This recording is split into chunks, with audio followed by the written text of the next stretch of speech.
chung ko che chol nula bung som thum pathum na che chol nun tran le to turin zol kha pui chukan lut le ta ni ma se tuna chun ushia tanen engkema fel to a mas kan mang dun thei don boka a phurom to tho tho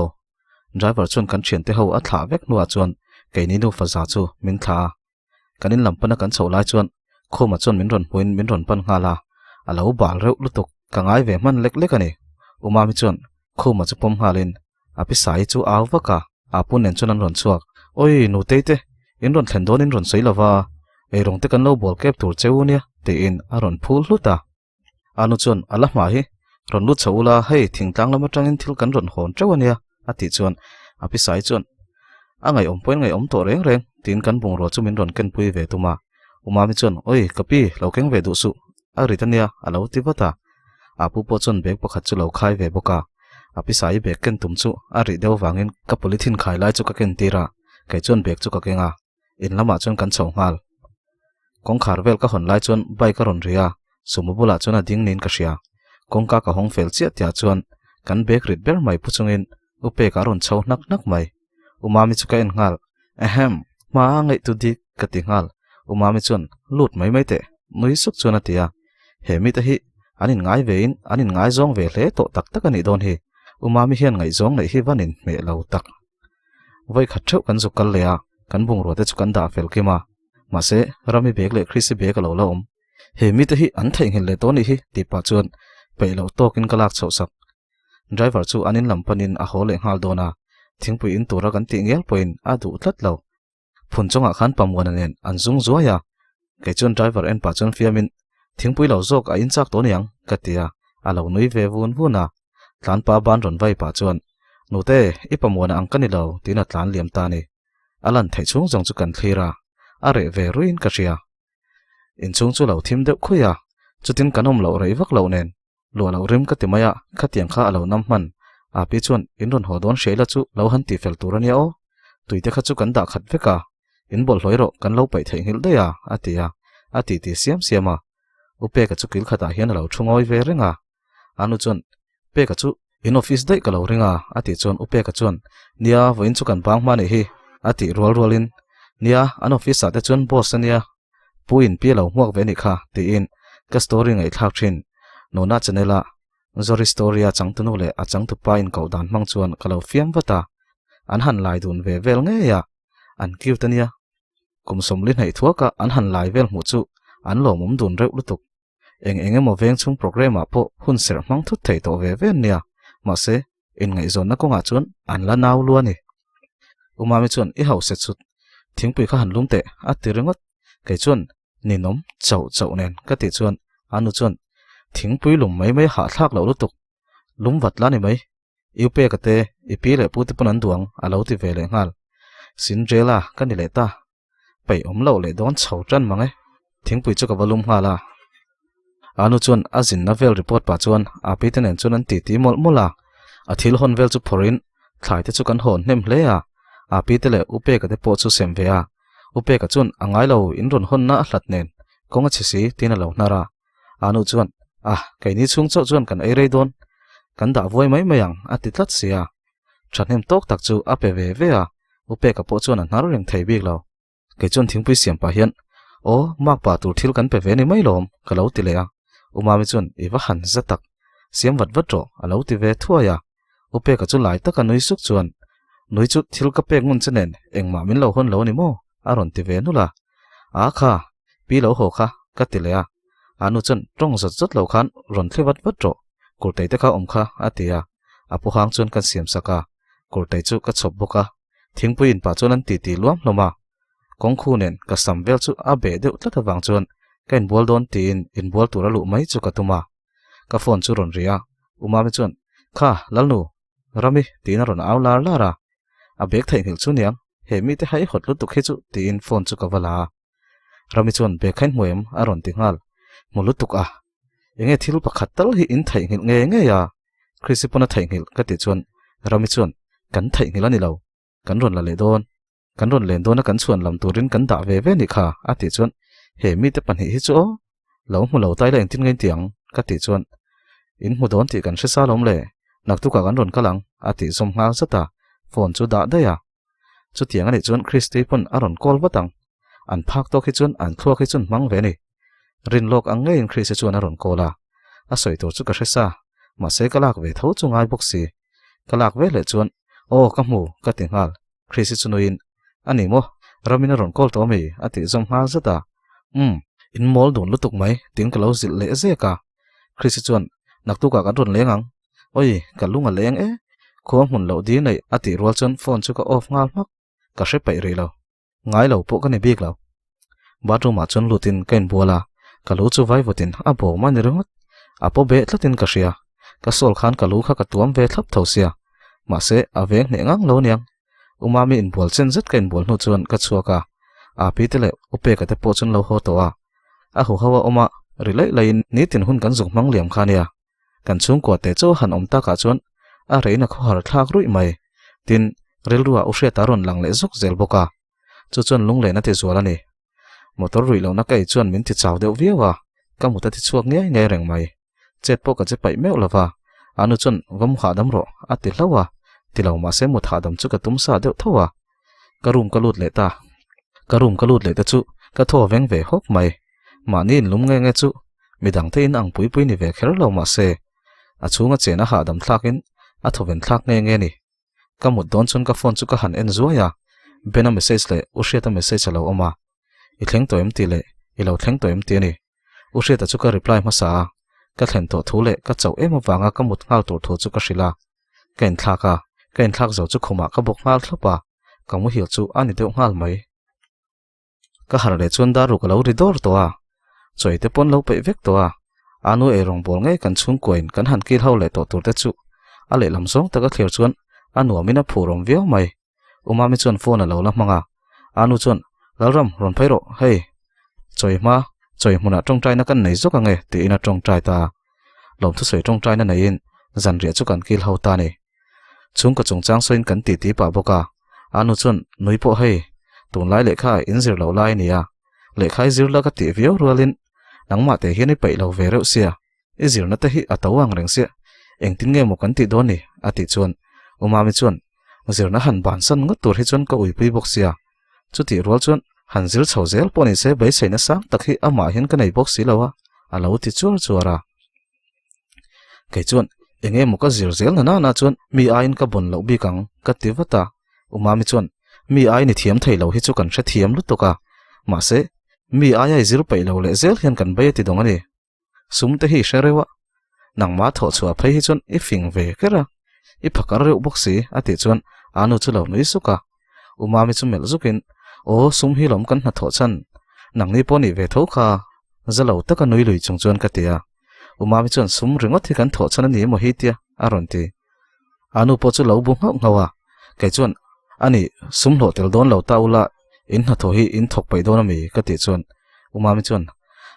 ngai dan fa sha te hi nei ve a eng poni se I ngai dan chu lo kal tlang pui phot la first sem hi thatta kai pa sa ni chuan I duang ngai chuan sum don lam chu kan boi pui don nia I zai lo view chuan kan chung ko kan tla chevek don ania ala ti zui kalom to pa ma se kan exam ma te khan soi se ka chan pha le zol tur hi nia cho kan ai kham chuan u hriat anen chuan kan in bia anu chuan lalnu thleng te soi sil don lo em ni kan thena tangin phone hi I mang reng maya aron tia umami chuan tuimonen anin be thale to azale chung to ni kha alo ti ve le ngal oi ka na chu zanin atangin ka tan le ngai don tareng mai neom hian u hriat hne na chuan hei phone ka da lo ka ngai thleng kan silange ti in thleng chu ka sila u tailor zai ka ngai thale ka zai pui ra tat boka benaron lang hlol umami chuan ehe bena chuiron ho ni mo alo ti wara o karma sa khan karon ho to lom in lo silawa ti changin umami le anu chuan an lo koma anin khel chung chang te soin anin kom tui phiana ka sil zo chon bena nen chon in komin umami chuan na thil khoi tur da khol treu to thu soin ruma luta anu pen thila chut le malmal to chome vel lak na tur zong kwalin anin be kwal le vela ama boi chon lo boi ve boka bena nen chon zoi te ten kan ti sap renga bena chun sang i chung chang te soin kei point ushe ta ne na kanin kar te ka soi boka in sha thiam ton tak chuan kanin ngai thak saka tuna chun keima min tu na po anei lo ve tak tak to niang ushe ta chung chang ka soi point thik angina lang lem lo keima jok chun sang i faklu tuk chu ka thik lek lek ka de ma se adu ang tak bial nu nei ro kalong pui viau thung bena chuan thil min ron hon chu min pe a sana moi deuh mai hi min ron hona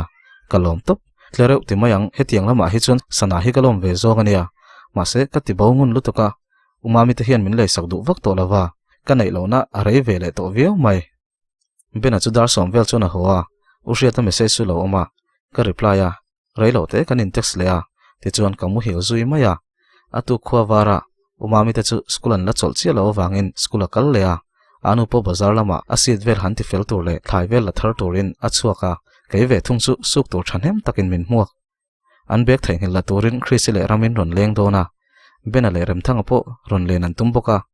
an ron kal main ka ti tur ang te lo ti zo vek ka duwa ka cha zui ngal mol mula ama sabira thleng sil tur chu ka sila in ka hol kwal veka dar thlang ka not file veka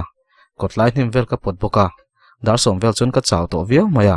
in suk turan da khom chu lain tui ka khaya machine chun ka noi tir trewa ka uluk zol ho machine ka noi tir phal lo ho chu kotin ka suboka ka kong te chu kham vek to mani in nge ya du to ka han chet le thai chu a ha thak nge mai kain su zo trep tia chun ramile khrisi chu ron thlengin an ron ring hal phor phora rami chun apa camera kan thalak te chu pen drive online computer a chuna da ngala an ena an nui ara kai chu kalain suk zo lo dewa wangin kalahman ve box si lo an ni lan man si rami chu por tokin ka awaka a aya por zok main aron eya kai chuan ka spin to ho hi lo bazar te u ka tia an pani chun phun nung nung chung chuan an zar ve maya kain su zawa thalak chu kan en hawa kan nui puina sa kan lo la thiam lo tlang ani ma se moi tak tak chu om treu tho mai rami chuan en ula kala khau moi bik che hi aron ti chu khrisi chuan a pom lo lutuk oi om bik kher lo lutuk ila soi theisi alo ti ve nga zata rami chuan ila khau ai fe ka chuna moi jok ve alo ti vele kai chuan in pani kanin la thiam lo ve ve kala kha en ve chen ula ka ti chuan en tla ka om lo an lo ti hal nia a camera thanganga a moi mai po kan la thiam lo tlang ve kani ma se ushri ta nena sunset kan thir dun nai ro kanin rin lo tak tak lai ron la kani boka ama point moi tia kai ni point moi kan tingang mai ka phone wallpaper turin kala chuak ngala adang zong chu computer a chun ka dalu tira reife kanom khoma kan ti ti ho nu chuan rc aron lang ve hlola khrisi chuan ains nom don bik alo ti vat nia kortelama kan thlim rei ve to boka kan en ve ngar to ngani mai rami jok chun boruak angam viawa rc jok chu alai tu ta rami line engkim angam sar maya rc chu ka khongai lek lek ani rc chuan pi chawi dora eitur order in kan ho chu kan loma lom tur hi kan zong reng mai ni christmas aron ni chonga isu birthday kan lom lenga anuam chawnger ngar don joy to the world mai ni lawin enjoy to the world ani chawnger ngar don ani top mai ni ka che chol nun kal sanin lalchi bai buk turin ken bot sai don kan ti ti kar laka chuan kanin hial le thina kan rideu hlut reng mai ni rc le rami chuan eituran order chun han la kaini pani chu bial pa thazok ni in chuin kanin hiala christian hena chuan oya tira te chuan ushia ta star ve em kha ka ti chuan ka star lo ve ka du lo nu ani kha inni ma de in ka star to lo ka ti dai to kha ati chuan rc poi star tho ka ti le rc ta chu a mel tha ve rewlom ma se ka bial pa tha fe zok rc du zok ni la ka then de ang chu ati le i chuan lam kwal vel mai ni ka ti chuan ania lom le thingtlang tlangwal mi pa dik tak ka ngai zong hi kalom in ti thai vel tak chuan atia kei po chun khopui tlangwal tho hre nei lo ka ngai zong hi kalom ve tho ka ti khera lom zok ni kan du lo ve ve kanin dron ni mai kan ti te chu thak thutin ente umamin idu chuni sumdong don ni men tia ka ti rol chun oi van nuam don i chak na rei to boka iu hi chu phun pai viau ma se a fel hi chu fel ve mole ati chun dik ti takin kalau pu ngau ngawa bultan dan tur de kan soi do na online shopping siam phot chu fu kan ringa sumdo na bultan nan chun thomno vel zora in upgrade zela customer net kan nei huna dor te vel lo hoa in lak len chho ve zel katuma chung ka thil tum vel ka soi chu khrisi chuan min phur pui tapa hayar kalaya wai pek zuar thang kha kania cheng som mana hian somthum man lai ka mu chuak thei thin mia wa sumdon hi chu anuam ka ti velom achang chuan keima po hi phakar ka in ti ve le deuh thin ma se ka brok thin wang ania hausai la chu ka phakar bi kher lawang chutia thu pui phun ve deuh taka kan ti lai chuan rami te chun ron thlenga ei turan leite chu ron chopin kan ei hawa ka thil tum vel ka soi chu rami chuan oi phakara zual don lutuk sumi du zual sutanga ka pai lo lok I thian te hian hlok na pakhat ma kan nei don lo atingal ke chuan ringota thil reng reng at lom zokin in la zel thei don ma se min vor lar sak vi wanga yang ka ti chuan rami chun nui thuta enge ka tingal thil zor tur pol nei ma main kan lo phur hluta aron ti khrisi chuan a zor tur chu soi lo idea ador page tur takngel pol nei lo ati chuan ke chuan a poisa ber po kala nei chuang lo ka ti ve boka kan nui ar ara ma se dream ania ala lo tling ve em emang umami om velo chutia sum don chungchang vel ngot kan soita ka chuan rc po chuan alo bengkhon ve viawa bazara khen dor tur building kan lesin kan chei thame ka nakum vel chuan lo athayang ati chuan rami chuan oya rem top aron ti ke chuan nia ma se dor lo ngal hloi tur chuan a thei lawang katia muang changin kan ti bek bekanga nakina minan lo lo to pon kan nek chok don nia thian ni na pawarin ti in kan fiam thu zuya ma se karil ru chuan ka ngai tu zui neu neu renga anom reitak nu chuan Chris chuan ke chu homa ka nga sia ka chhotiang ati deuh thuta rami chuan oi ho dei nengin nge ka honga alo tivat an ni ro man nei ka hre thiam vek rcn thla ti ran tu mani hi kalo soi noi don nge ni ka tiril ruwa ma se min ngei le om sia le lam hoi chuan kanui sak rengota Chris chu howa rami le rc chu rei vek lo lo min school ban hun vela chuan an ho du na an tum lok angein rc chuan han thla don ani nun hi nuam an van ti vel tak em che chol ve tho chu ni ma se an ni hi chu che chol satlia ke ni super che chol ultra pro max ne na khai khin chi po kan ni lo an ni man ang hen kan man ve thin do ni an ho nu chuan kan thil ei na vel chu ka ti fela umami chu ron hoin a plan te min soi pui mel mela tumdang ang lo takin thu tak deuh hian min ti puya sum do na chungchang zir turin min ti boka engtin nge ka ziranga tin ka zot deuh ha ka bo ve ro puisia internet ate chirna sa turin min tia chung koin nga na kani nge yang ai thu te soin thanem ngai taka ti turin min tia a thu tak le a ka hre thiam lo lek lek ani umami pov korte kan omlai tang to in ril ru hana de umai kan ai to a ma se ka soi lang du lem lawa aizol kan then chau nu po chuan chu ngai reng nia hun rei tak nuwa amingin bial pa kha nei ve a atira chuan enge bial pa nei hi a an reng reng ti vel mai mai awangin ka han nei ve khania ma se kan hanin ngai zong chu ami zia chu mi zo mi padik tak hi ni mai atakanom lawanga ti tor khopa mi paril rung het in nga na tlak hi nia karin a in katang het ta ni ma se ka ngai zong nei chu ka buaina berani ho lawa nupuya ta na min tu thule nakum lama chuan in nei lam kan ngai tu don em ni atireng maya kan kum ngai tu chuan kan hun to ve viau maya ma se chung ko in nga na ve kan nia ama hrim hi zuya nei chu ka hre ho lo ma se kanu le noi ka kalsan chuan engtin ngen omang ti ka ngai to na chuan min ti boi tak zetani ani la han then ngot to ni la kalo mangai ve man to tum sang sia nuila apuitling lo tel te moti mai tur hi ni sia kanula a mela le asama te chuan ni tin mai hian hun hian sul nu a chia tam zelin asam tro ka tam chawa a mai te po zur ve tul mek chu ni sia ka kalsan chuan nui chau hi chuan a en kol zoin ka ring box si lo ni korte tang kan ho zan chuan pe ka chuan min ron kol le in ti tak zo khian in nei chungchang chu ron soi le a ma se zan tam tak ka ngai to nia thutluk na ka siam fel to thu shilin kanu le kanaw ka chu san thailo thu chu chiang takin ka shil ta topa hre tak mi tui ta ve zoi chung chuan in then mai a that thu chu ka soi chuak tangota pe ka chu ngoi wanga thokan la le hal thina keima ang thoin in then chu a hre ve ni angoi wang no chuan ron tongin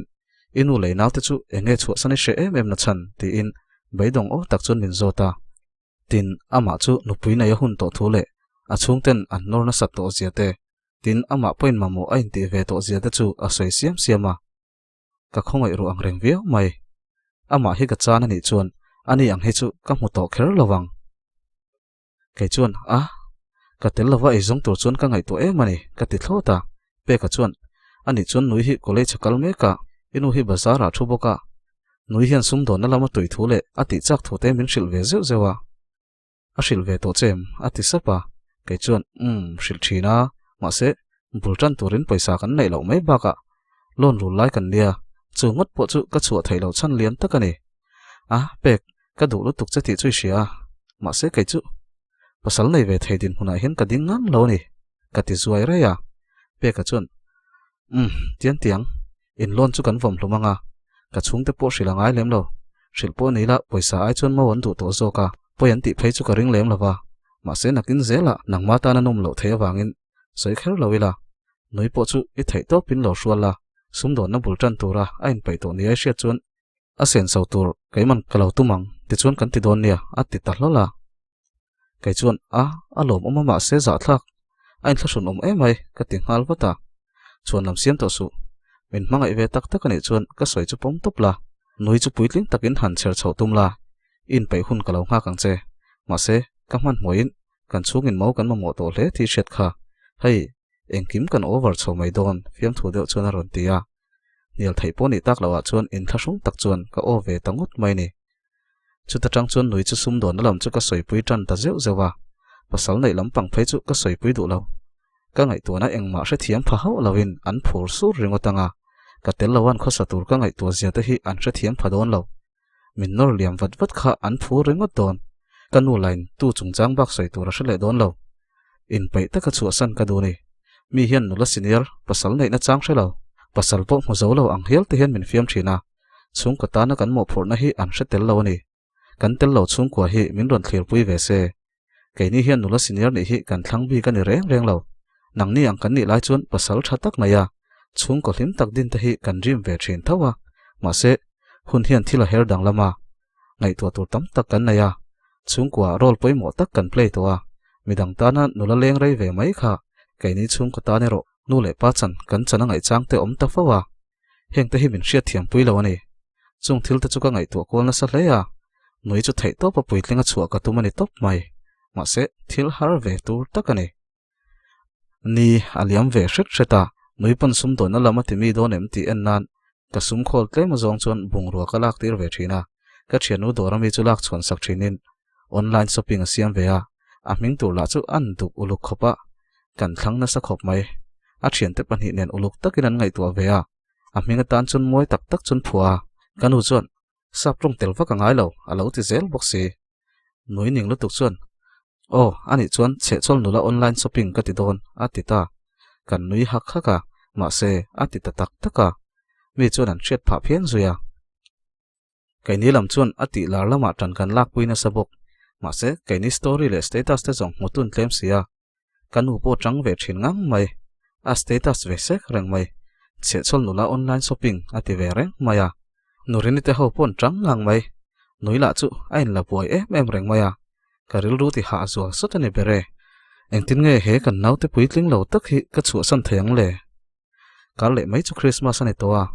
zana thiang ina vot reya kamha hun ngai to chun kamu hil thei meu lo pona chun ka thau chuaka wanzola thasik ar si phe mai te chu ka thlira ka hun liam ta te ka ngai tuwa ka pa bo ran huwa kan chung ko ta na thei top ka chu ave zia te indin tuma ha taka ka tho lai te mi tui luang zoi zoi kan chung kam hun ka ngai tu ave lai te rol pol man lo khopa na ka tho lai hun te ka ngai tuwa tun ha ya kai ma ni in nge kan han din ve a ma se ka hring no na chapter thar kai to min ro man na ka siam le mek chu ni sia lal nui mot hi ni ka ngai tu chu ni ka tel lo in eng tin nge omang eng po ti don se umam ani zela thil o nei se umami ka dilang ati zel maya kanu hi chu ngai tu ve dewa thil lian thama o te po hi adil du big lawa kaima vek hi athil du thlen na kani thin sia ka om lo san dei chuan umam tia amamo thlen na tur anei to lo tur mol mai chu ka ngai tu ani tin scooty o em po lei sak thei lawa chu san chu ka hre boka ma se scooty chu boina perani lo ani chu katal hui po hi pela alom vele thei mayang eng po ni se kain ngai tu ngut ngut lawangai ni chu zan re ruile ka ngai tu na buai noi chu mut san turin ka khum kho har taklam chu ka pan vele tani zin kha chu nui aron thau chuaka aron ri chel chul maya enge kan lo tingal ni zan khan followers ka nga thut aron ti eng za chi ngei na ya tho phang o tak chuan ka tia kanu po chuan avalo mom ve mole eng za ngei nei aron ti ve ngal nui chuan 10k followers ka nei aron ti kanu chuan chu eng za nge aron ti ve le ngal nui chuan phur lu tuk hian sin khat lai mole alo ti kan hu chuan awa tam chak em ni zan khan ka ena sang khat vel chiania ati ve nuap nuapa kan han en chianga sang ile benan an lo shout out sak chuni in ani pani hian followers an nga dun ve hle a kan u chuan sang ile benan hena chuan lom thu sil ro ati chuan nui chuan sang in hena lom thu sei chu a hre mel ngang hle mai sang hi amil lo thin zia ka ria ma se sum dong ani don chuan a thin sereu lutuk te angai dana pial china mi chang let fek thin te hi asimangai don ama hian zir tor hlir hilani mai sia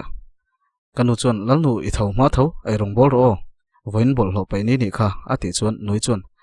ka tho ma kher ni ati le nunga a thin rim ti taw bar te muto lo tur anga kain ngai te hian ka kho hara ka hnuka ul lek thin engpo ni se keipo hi hetiang zong rengo tangai to lo hian ka rel ru en pai tak angai to ni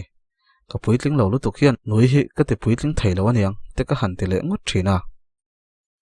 nui chuan an lak pain bol lo chu pai le to aron chho chuan order ka siam don tina boy le hle to kanu chuan han siam pau te kan va bol mai nge isum don hu hian kan boy sot mai kan in dai lo a hlok na la hi ya kaw nai da mak zel mai sia nui ru pa chuan atia nui chuan heng ka hlok na tlem te tang hian nakina dor lian tak kala din don tin a paisa tho chu a chung ko tan chu soilo a thian ho te tan po the chu a har sat nga maya asum bul tung tu kan ni ti po hle to lo paisa lom deu amamo in umam aron tilea a hlo tling thei mewang emo kanu bazara thut pui tur chuan kan siama chu kan aya kan ei kham chuan nui chuan umam hi order ania min deliver saknal te COD turania ati vai zata engtin nge ti shim ka riat cha ka wangin petrol mana tlem ko hlo ve thin tawang ka te che chu a teu lo ka hlo chiat je hi pakhata hian za po ka hlo lo ania petrol mani lak te chuan lep ka nei don lo sin a te nga zata kanu chuan oi lo lutuk za ai ni thlep tam chiang lutuk kaini le zel min bum tum su nui war chuan alo tia nui chuan kalak na kallam le holam man te chu tel te chuan za vel ang che je ni ala ti sap kai chuan I kal nan le ho nan pun ka scooty tholo mi man chu lawa ka deliver sakmun zia che hi ka ti chuan ka hlo tam huna tuna te chuan a lep la khol zel angai lom ti in poisa ka lak then sak chu a hlaw lutuk asum don thiam lo chu eng poni se poisa hlut na hi hra chiang maya ati renga ala hlo tling ve mayang tiangai toin nui en chuan ka ngai to na wang chuan ka nui suka nui chuan tu le coffee in don ya chu po ka hlok lo pha vek don ala ti zui anu chuan ma cha kan man ngal vek lo ati chuan kan nui dara nui chuan in man vek chuan min rul le thawang ala ron ti zui kanu nen chuan kan in ena kan nui top ti chuan bazar lam pan chuan kan chuak ta ni hriat aron ho to aizo lama chuan engwak ti tur nei lo boka scooty po ka keng chuak ve ngam to ma chuan ka scooty hi mang chuta tuna chuan au hriat anen an ti dun thei to hriat a poina phur pui thiam hle an khoi dun ve rek thina a thian te hoin an tui pui boka ma se an ngai danin anglo theilu tuk chu anin hnial na sa thin hle an hanin hnial tak phei chuan tu thil zor ber nge po hi hriat thin lo thiam hi anin ti hlom sia nimin lama benale abial nu sang ka hmu hlawa nui online shopping nei chu ka hrila an lo shout out sak tur thun soya a zan la chun an lo ti saka followers anga thut chu an lom nen lom thu soiro a hre em thunga soitur khan ka timol mula a soi ve emang chumo a customer te line helpi em lawa azia alakal tuang zel tura ngai photang bazara chun kan thua nile ngin kanu nen chun kan ti tia kan hun kal to te kan soi dun mela kanu hi mas don hian a lung len hi zual thina kapa chungchang phei chu ka soi pui du ngai mi lawa kan thutna chun siam pui sai lo Christmas lan play dup renga chu chun kanu lung len chu kai thowin kaipo engtin mo tak hian kaum ve kapa te chu ka ngai thar emema mitui parol tu chuan kanu nen kan ti ve bazara lun pok nen thil kan han buk le ang lop lopa kan han ti le tur lai chu engkim mai hian ka lunga ti leng lokin ka hria tlailoma chun pe karon kalin min ron tora akar bul thleng chu ka han thla lon chungchang kan ti fel to te chu sei dunin nui ai zon na chu zia donem ti in nui huwa chun min zota ke chuan ka hrelo aui kom hle a phakar buka ti lawa chuan mason na han mu tur chu omlo ka tia bazara khen dor wa tur ka mel sak dewa na kumlama chuak tur location fu dewa oma tun kara hun kan nei chuan kan han en dun donem ni atia kain thlasung viau to ma se kanin nei theina na kong om chun nin ka hremia sia ka tan engma uya nei lo boka pasal na ya ka chuak don ro ro ani chuan ka chung kwa hi ngai ngam taka chu san ka du ziamin hriat thiam puya min ngai sak thiam emema hengte hian ka du na ti zuala ka chung te hi a chung te ang tak takin a en ve boka pasal ka nei ngei don ani chuan ani ngei hi chu ka thlang ani noila hian fiam thuin umam ani hi chu idu ve mel sia then mi su chu lawa senior to hnulama ngai zong then chuan riluna na bi kania ek te hi atui ve zoi then tinia hi min ti khum pawa senior ve to ang zia sang hian ka ngai reu thin ania ole khati zong khani sila lo ngai thatu zong zong te chunga ka lo ma min lo comment saka min lo like sak le thok tu ka som chewa in pe chun lo share sak don ya za som ruk vel thi subscriber lo in ni china angai thatu te jing hian ai ngai thak tu zong ni thok chun min subscribe sak la ti kha karon min chuni tin subscriber te po pe chuan min lo share sak don ya